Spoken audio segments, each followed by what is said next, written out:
सह नौ भुनक्तु सह वीर्यं करवावहै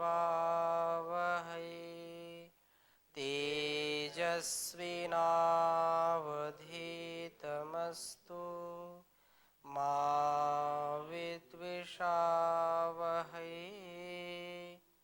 ओम शांति शांति शांति। दैनिक संध्या का प्रसंग चल रहा है पंच महायज्ञों के अंतर्गत, और जिसमें हम जो प्राणायाम मंत्र हैं उनका स्वाध्याय कर रहे हैं। प्राणायाम मंत्रों में जैसा कि बताया गया है कि यह जो जीवन है, इस जीवन में यदि हम हर प्रकार से उन्नत बनना चाहते हैं तो योगमय और यज्ञमय जीवन हमारा होना ही चाहिए। इसलिए योग की महत्ता भी है, और क्योंकि प्राणायाम के विषय में हमने बहुत विशद चर्चा पहले की है अष्टांग योग के माध्यम से, तो आपको पूरा इसके विषय में प्रकाश है। प्रसंग यहाँ पर है महाव्याहृतियों का, तो उसके जो है हम क्या आदेश है क्या निर्देश है उसका भी स्वाध्याय करेंगे उपनिषद के माध्यम से। पिछली कक्षा कोई प्रश्न हो तो पूछिए। ओम स्वामी जी। जी जैसे हमारे शरीर में हमारा शरीर पंच महातत्वों से बना है, जी तो ऐसा जाना है, समझा है या सुना है हमने कि ये हमारे शरीर में भी 7 लोक हैं। जी। तो ये जो प्राणायाम के मंत्र हैं इनमें उन 7 लोकों की प्रार्थना है, क्या ये किस तरह से हाँ, है? कहते हैं, कुछ लोग कहते हैं। इसका और हम स्वाध्याय कर रहे हैं इस पर, उपनिषद का इसमें क्या मत है, उपनिषद इसको किस प्रकार से देखता है, क्या इसकी व्याख्या है, इसको हम समझने का प्रयास करते हैं। आप जो कह रहे हैं वो भी जो है लोग बोलते हैं इसमें, ठीक है जी हाँ। लेकिन एक एक विषय, एक एक जो हमारे लिए अति कल्याणकारी है उसको यहाँ पर हम समझने का प्रयास करेंगे। तो मैं चर्चा कर रहा हूँ ओम भूः ओम भुवः ओम स्वः ओम महः ओम जनः ओम तपः ओम सत्यम। इसके विषय को हम यहाँ पर देखेंगे कि क्या इसका विशेष महत्व हमारे जीवन में है। तैत्तिरीयोपनिषद के जो है पंचम अनुवाक में यह बात आती है, और वहां पर यह कहा कि जो ये भूः और भुवः सुः आदि इनका क्या जीवन में और इस जगत में या ऋषियों ने जो समझा है वो हमको बताया है। इसमें भूः भुवः स्वः ये 3 महाव्याहृतियां हैं, पहले भी हमने चर्चा की है। तासाम इन का ही महत्व पहले माना जाता था। भूः से जो प्राण प्रिय ईश्वर है, भुवः जो दुख विनाशक है, और स्वः जो आनंद स्वरूप ईश्वर का महत्व सच्चिदानंद कह करके प्रकट करते थे। परंतु जो है महाचमस का जो है पुत्र चौथी महाव्याहृति को भी स्वीकार करता था, जो ब्रह्म नाम से जो है कही जाती थी, ये कही जाती है। सा आत्मा वही ब्रह्म का जो स्वरूप है, वह सबका आत्मा सर्वव्यापक और आधार है। अन्य सूर्य आदि देवता अंग हैं, अर्थात भू भुवा स्वः के वाच्य तत्व है। भू इति भू यह पृथ्वी, भू क्या है, ये पृथ्वी लोक है। भुवः अंतरिक्ष लोक है, और स्वः ये द्युलोक है। महा आदित्य लोक है, आदित्येन सूर्य से ही ये समस्त लोक लोकांतर महीयते प्रकाशित हैं। जो यहाँ पर कहा कि भूर्भुवः स्वरिति वा एतास्तिस्रो महाव्याहृतयः तासाम उह तस्मै एताम चतुर्थीम महाचमसस्य प्रवेदयते। महा इति तद ब्रह्म सा आत्मा अंगान्यान्य देवताः भूरिति वा अयं लोकः भुवः इत्यन्तरिक्षरम् अंतरिक्षं सुवरित्यसौ लोकः महा इति आदित्यः आदित्येन वाव सर्वे लोका महीयन्ते। कहा कि आदित्य से ही ये सारे लोकांतर जो है प्रकाशित होते हैं और वृद्धि को प्राप्त होते हैं। जो है ईश्वर का जो है प्रकाश सूर्य में है और सूर्य का प्रकाश चंद्र में और अन्य तारागणों में है। तो सबसे जो प्रकाशमान है वो क्या है? परमपिता परमेश्वर है। उसी प्रकाश से सूर्य प्रकाशित होता है और सूर्य से सारा ये संसार प्रकाशित होता है। अतः वो सबसे बड़ा जो आदित्य है वह परमपिता परमेश्वर है, उसी से सब कुछ है, आदित्य है वो। तो भूरिति अग्नि ही। अब दूसरी बात कह रहे हैं भुवः इति वायु। एक तो बात पहले कही कि भू क्या है? ये पृथ्वी है। एक एक शब्द को समझते चले। भू क्या है? पृथ्वी है। और भुवा क्या है? ये जो है अंतरिक्ष है। स्व क्या है? द्युलोक है। यहां दूसरी बात कह रहे हैं भूरिति अग्नि ही। भू क्या है? अग्नि। भुवः इति वायु, स्वः इति आदित्यः, मह इति चंद्रमा, चंद्रमसा वाव सर्वाणि ज्योतिषीम महीयन्ते। तो कहा कि ये जो है भू ये अग्नि है। भू क्या है? अग्नि है। और वो परमात्मा भी अग्नि स्वरूप है। परमात्मा क्या है? अग्नि स्वरूप है। ये सारे संसार में अग्नि व्याप्त है। इसमें भी अग्नि है, आप में अग्नि है, मुझ में अग्नि है। यदि अग्नि ना हो तो शरीर हमारा या हमारा जीवन चल नहीं सकता।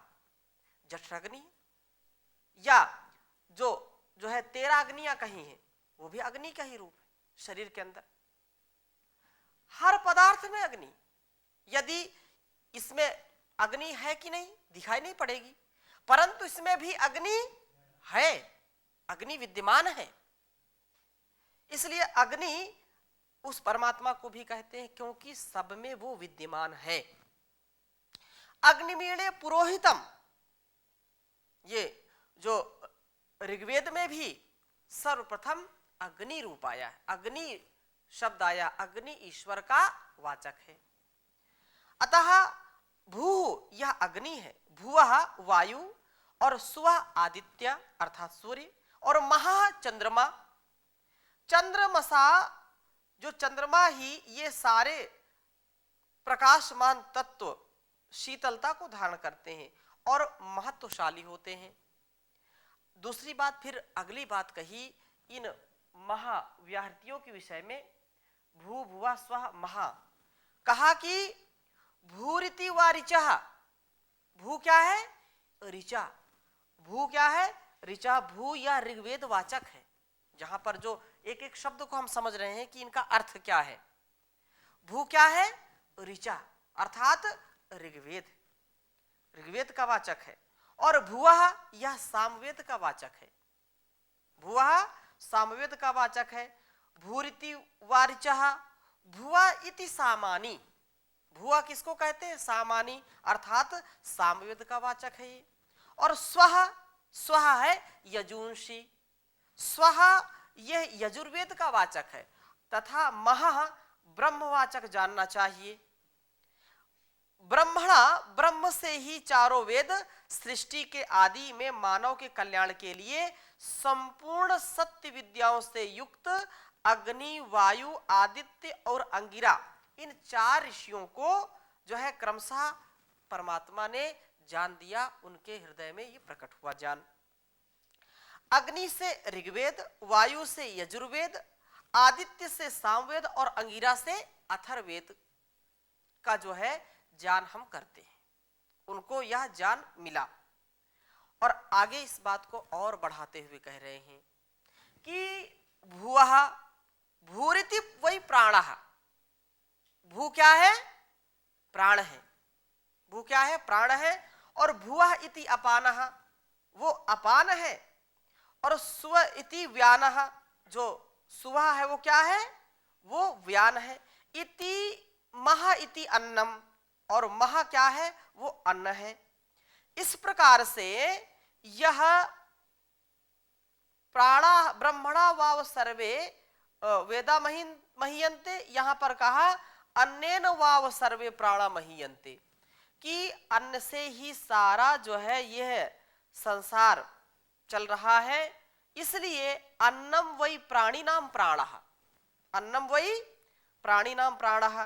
तो ये अन्नेन, अन्न से ही सारे प्राण चलते हैं, क्योंकि अन्न से फिर प्राण अपान, व्यान, समान, उदान, नाग, कूर्म, कृकल, देवदत्त और धनंजय, ये 10 प्राण पहले हमने चर्चा की थी प्राणायाम जब प्रकरण चल रहा था।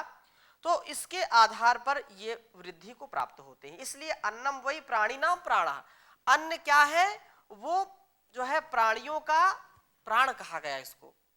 अन्न ना हो तो प्राण नहीं होंगे, प्राण पखेरु उड़ जाएंगे। अन्न है तो टनाटन, नहीं तो सनासन है। हाँ? अन्न से ही सब लोग अन्न में ही मगन है। इसलिए अन्न ही प्राणियों का प्राण है। बिना अन्न, जल, वायु आदि के मनुष्य जीवित नहीं रह सकते। ता वा एताः, अब आगे का ता वा एतास चतस्रस चतुर्धा चतस्रो माह व्याहृतयः, ता यो वेद स वेद ब्रह्मा सर्वे अस्मै देवा बलिम आह्वयन्ति। बहुत उत्तम बात कही कि ये जो 4 महाव्याहृतियां हैं, कौन कौन सी, ओम भूः, ओम भुवः, ओम स्वः, ओम महः, ये 4 जो महाव्याहृतियां हैं, इनके ही जो है चतुर्धा, ये जो 4 प्रकार की चारों व्याहृतियां हैं, लोक, ज्योति, वेद और प्राण के भेद से 4 प्रकार की हैं। इन चारों के भी 4 भेद हैं, जैसा कि ऊपर बताया है कि यह अलग अलग है। यदि इनको और ठीक से समझना चाहेंगे तो मैं अभी लिख देता हूं।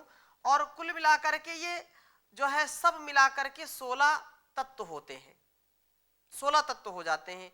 इनको जो यथार्थ रूप से वेद जानता है या जो जान लेता है, उसका ब्रह्मवेद, वही उस ब्रह्म को ठीक ठीक जान पाता है। इनके रहस्य को जो ठीक ठीक समझता है, वही उस परम पिता परमेश्वर को जानने में समर्थ हो जाता है। तस्मै, उस ब्रह्मवेता के लिए सभी विद्वानगण बलिम आह्वयंती, नाना विधि उत्तम फल फूल अन्न आदि से सेवा करते हैं और उससे ब्रह्म ज्ञान प्राप्त करके अपने जीवन को कृत्य बना लेते हैं। अर्थात अपना अहोभाग्य इसको समझते हैं कि ये मेरा सबसे बड़ा सौभाग्य है, मेरा अहोभाग्य है कि इस जीवन में उस जगत पिता, उस परमेश्वर का मैंने अनुभव किया, इस जीवन को मैंने सफल किया। यदि ऐसा हो जाए तो बहुत आनंद की बात है। तो इसको मैं एक बार लिख देता हूं, ये 16 किस प्रकार से कहाते हैं, इसकी फिर मैं प्रसंग बस आगे और चर्चा करूंगा। अभी जो हमने यहाँ पर समझा, जो 4 व्याहृतियां हैं, भूः, भुवः, स्वः और महः, अभी यद्यपि आपने सुना भी है, पुनरपि जो व्याहृतियां हैं इसको आप ऐसे लिख सकते हैं, व्याहृतियां।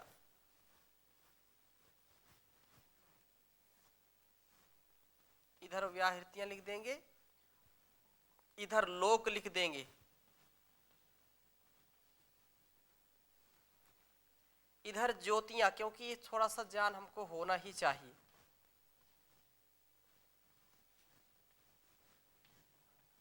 ज्योतियां और इधर प्राण। अब इसको 16 में कैसे विभाजित करेंगे, इसको समझना है।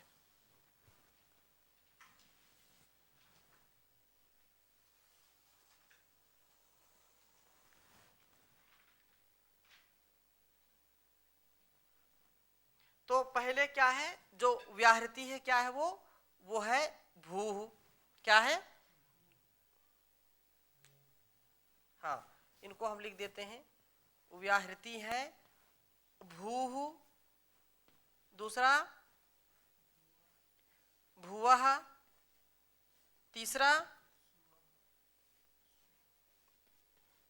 स्वः और महा।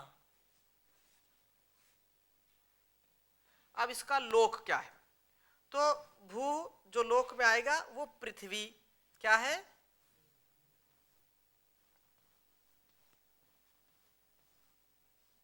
पृथ्वी। और भुवः ये अंतरिक्ष।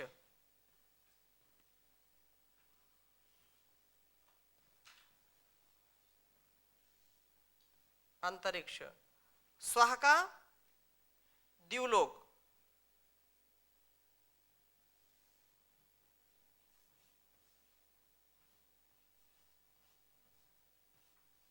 द्युलोक। और महा का आदित्य।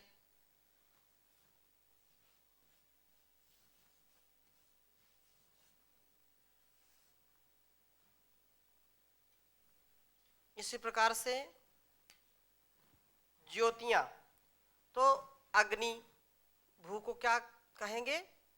अग्नि।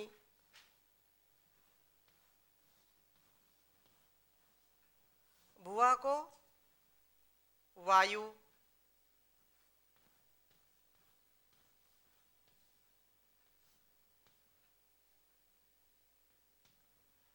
और स्वः को आदित्य।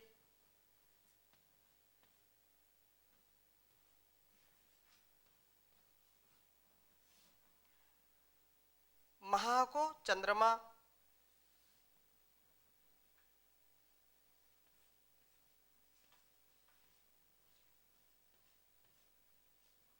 इसी प्रकार से प्राण में जो है ये प्राण हो गया, भुवः न भू जो प्राण, भुवः अपान,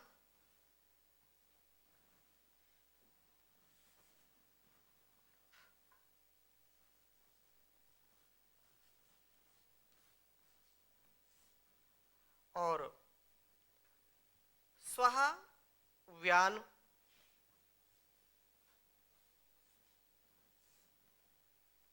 और महः अन्न।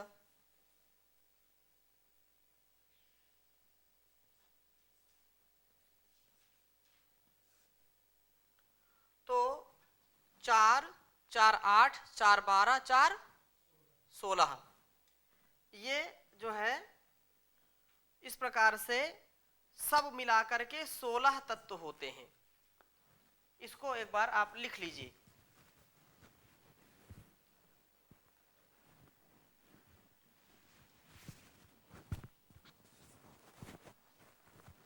इसी को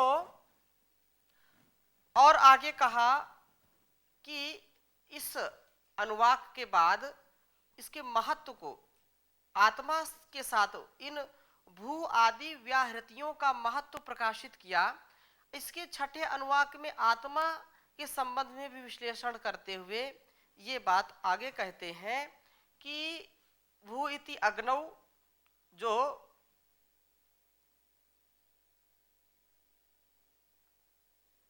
इसको मैं थोड़ा सा प्रसंग है, हाँ आदित्य यहाँ 2 बार आया है क्योंकि आदित्य लोक है एक प्रकार से, और वहां आदित्य क्योंकि वो जो है प्रकाश है, इसलिए वहां पर 2 बार आया है।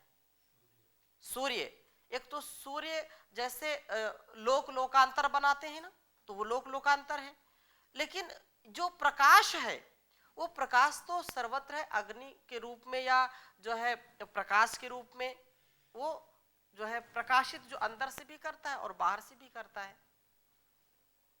तो यहाँ पर सा यह ऐसा हृदय में जो आकाश है अंगुष्ठमात्र स्थान, उसी में जीवात्मा रहता है। जीवात्मा के विषय में चिंतन किया। आगे कहा कि ये भूरिति अग्नौ प्रतिष्ठति, भुआ इति वायौ। कहा कि भू इति अग्नौ, जब जीव इस शरीर से निकल जाता है तब इस शरीर को जला दिया जाता है और जलाने पर अग्नि तत्व कारण रूप अग्नि में विलीन हो जाता है। वायु जो है प्राण वायु ब्रह्मांड की जो है आयु में चक्षु आदि इंद्रियां भी स्व स्व कारण में विलीन हो जाती हैं। भू इति अग्नौ प्रतिष्ठति भुआ इति वायौ स्वरिति आदित्य महा इति ब्रह्मणि आपनोति स्वराज्यम आपनोति मनसपतिम वाक्पतिश्च चतुष्पति। तो ये जो बात यहाँ पर है कि ये अग्नि जो ब्रह्म को प्राप्त हो जाता है, ब्रह्मणी जीवात्मा जो महा से जीवात्मा ब्रह्मणी को प्राप्त हो जाता है और स्वराजम आपनोति वास्तविक अपने स्वरूप को प्राप्त हो जाता है। ये सारा जो चार्ट यहाँ पर बताया है ये सारे संसार में सारे मनुष्यों के लिए जो है ग्राही है और इसके द्वारा हम प्रकाशित होते हैं। अपने लक्ष्य की प्राप्ति के लिए हम कटिबद्धता पूर्वक ज्ञान पूर्वक आगे बढ़ने का सामर्थ्य अर्जित करते हैं। ये जो विधान किया है ऋषियों ने इसके अनुसार यदि हम अपना जीवन व्यतीत करते हैं तो निसंदेह हमारा और इस संसार का कल्याण होने में कोई शंका नहीं हमको करनी चाहिए। जब मैं स्वयं इस जीवन को जीने के लिए कटिबद्ध हूं क्योंकि उस ईश्वर ने इस महान जीवन को दिया है, तो जब जैसा मैं आचरण करूंगा वैसा दूसरों को भी देने का प्रयास करूंगा। व्यक्ति कैसा भी हो, यदि वो अच्छा है बुरा है तो वो अपने जो वाइब्रेशन है अपनी जो भावनाएं हैं वो दूसरों के पास भी भेजता है। यदि मैं अपने स्वभाव को ब्रह्ममय बना लूं, संध्या यदि प्रभात में और सायं में करता हूं, ईश्वर के नाम को, ईश्वर के गुण को, ईश्वर के कर्म को, स्वभाव को चिंतन में लाता हूं तो निश्चित रूप से वैसा ही हो जाऊंगा। जैसे दूध में पानी डालने से दूध वो पानी भी क्या हो जाता है, दूध जैसा हो जाता है। वैसे ही जिसकी संगति हम करते हैं, जिसके संगत में हम रहते हैं, वैसी रंगत हमारे अंदर आती है। अतः ब्रह्ममय बनने के लिए ब्रह्म जो है ब्रह्मणि आधाय कर्माणि, जो ब्रह्म में जो है स्थित होकर के कर्म करता है तो वह निश्चित रूप से उत्तम बनता है और वो सबके लिए उत्तम होता है। व्यक्ति यदि बुरे लोगों की संगत में रहेगा तो वो वैसा बनेगा। कोई व्यक्ति क्रोधी व्यक्ति के साथ रहेगा तो उसको भी कभी ना कभी क्रोध आ जाएगा। यदि व्यक्ति किसी जुआरी के पास बैठता है तो कभी ना कभी उसको लगेगा एक दो पत्ते मैं भी जरा फेंक करके देखूं, हाँ, वो निश्चित रूप से वैसा होगा। यदि व्यक्ति किसी नशा करने वाले व्यक्ति के पास बैठता है, नशेड़ी के पास बैठता है, ड्रिंकर के पास बैठता है तो कभी ना कभी उसके मन में आता है रोज ये पीता है, जरा मैं भी जरा सा चख के देखूं। तो जो सतोगुण में रहते हैं तो सत्व की प्रधानता जिन लोगों के अंदर है, सज्जन के पास यदि व्यक्ति रहता है, दुष्ट से दुष्ट व्यक्ति भी धीरे धीरे परिवर्तित होता रहता है। अच्छा, माना कि वो अपने स्वभाव को नहीं ठीक कर पा रहा है, लेकिन इसका अनुभव तो हम भी करते हैं कि जो व्यक्ति बहुत चंचल है वो यदि अच्छे लोगों के बीच में है तो थोड़ी देर तो उसकी चंचलता समाप्त रहती है। जैसे विश्वविद्यालय में हम जाते हैं पढ़ाने के लिए, जो सबसे बिगड़ैल कक्षा है उसको मुझको दे रखी है कि ये आपको स्वामी जी पढ़ाना है, और विगत 4-5 माह हो गए, लगभग उसमें काफी बच्चे हैं, तो उनमें इतना धीरे धीरे परिवर्तन आया तो लोग ये कहते स्वामी जी बहुत परिवर्तन आ गया, बहुत ये बिगड़े थे। क्यों? क्योंकि 2 घंटे कम से कम मेरे पास रहते हैं वो। तो 2 घंटे कम से कम उनको अच्छी बातें, पाठ्यक्रम की बातें, उपनिषद, गीता या योग दर्शन की चर्चा जो उनके पाठ्यक्रम में लगे हैं, वो धीरे धीरे धीरे। और वो आज एक बच्चा बोलने लगा, स्वामी जी आप बहुत याद आएंगे। क्यों याद आएंगे? आपने हमारे स्वभाव को बहुत परिवर्तित कर दिया है। मैं इस बात को इसलिए यहां पर कर रहा हूं क्योंकि यदि हम परमात्मा की शरणागति को अपने स्वभाव में लाते हैं, कितना हम समय लगा पाते हैं उसके लिए ये हमको अपनी अपनी जिम्मेदारियां, अपने अपने उत्तरदायित्व हैं, उनको निभाते निभाते यदि सुबह शाम मैं थोड़ा सा भी समय लगाता हूं, ईश्वर के प्रति मेरी निष्ठा है, मेरी भक्ति है। आजकल बड़ा इसका वो चल रहा है, ईश्वर केवल नाम है, ईश्वर कोई है नहीं। इतनी नास्तिकता फैल रही है संसार में। जो लोग नास्तिक थे पहले, वो धीरे धीरे आस्तिक बन रहे हैं, और जो आस्तिक का ठप्पा लगा करके थे कि ये तो बहुत बड़े जो है आस्तिक हैं, उनकी संतानें धीरे धीरे क्या बन रही हैं? नास्तिक बन रही हैं। तो ये देश और दुनिया बहुत तेजी से परिवर्तित हो रही है। हम अपने मूल स्वभाव को जानें, उसके लिए ये जो ईश्वर ने हमको उपदेश किया है, ऋषियों ने जो जिया है, उस जीवन को भी हम जिए और उससे कितना लाभ होता है उसको भी देखें। तो ऐसा यदि प्रयत्न करेंगे, ऐसा यदि साधन करेंगे तो हमारी साधना सफल होगी। इसकी चर्चा हम और आगे करेंगे, अभी यहीं पर विराम देते हैं। ओम शांति शांति शांति।